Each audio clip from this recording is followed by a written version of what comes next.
The 18th chapter is titled The Perfection of Renunciation. This is the conclusion of the Bhagavad Gita. Srila Prabhupada actually mentions that the Bhagavad Gita is actually concluded at the 17th chapter. The 18th chapter is a supplementary chapter. It's a kind of a summary study, just as the second chapter was.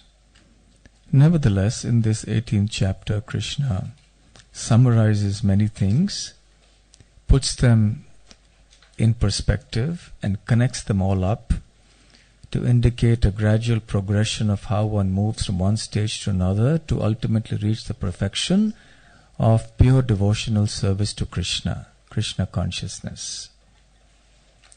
And in this course of the description, he also further analyzes with the tool of the three modes of material nature various things in this universe. And the ultimate conclusion, of course, is that one has to become a pure devotee of Krishna.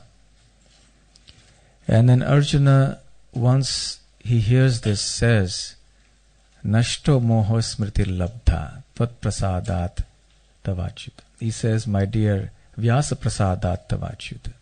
He says, my dear Krishna, now that I have heard you speaking, now that I have heard you speaking, everything, all my memory is restored. My intelligence is now sober. Now I will fight. So he became established in equanimity and full knowledge. All his doubts were dissipated. Similarly, Sanjaya, who was the one who was speaking to Dhritarashtra, he said, now that I have heard this dialogue between Krishna and Arjuna, my heart rejoices. And I want to hear this again and again. So see the two reactions, the Arjuna and Sanjaya both. Their ignorance is gone, their doubts are dispelled, they are in full bliss and ecstasy after having heard the Bhagavad Gita. I think we are also in a bit of ecstasy apart from the aching knees and lower backs and a little shifting and shuffling to give relief to some part of the body or the other, and the expectation of the prasadam soon. But nevertheless, the soul is still very, very much relishing this session today. It's really wonderful that this is also one of the transcendental austerities that Krishna has spoken about here. And it concludes with the 18th chapter.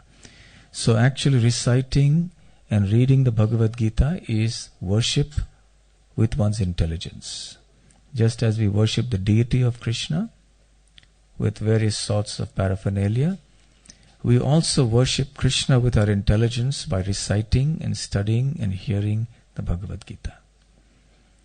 And with the conclusion that pure devotion to Krishna and surrender to Him is the perfection of our life, we stop our narration here and we will hand over to His Holiness Chandramauli Maharaj for summarizing and concluding our discussion on Bhagavad Gita today. Hare Krishna.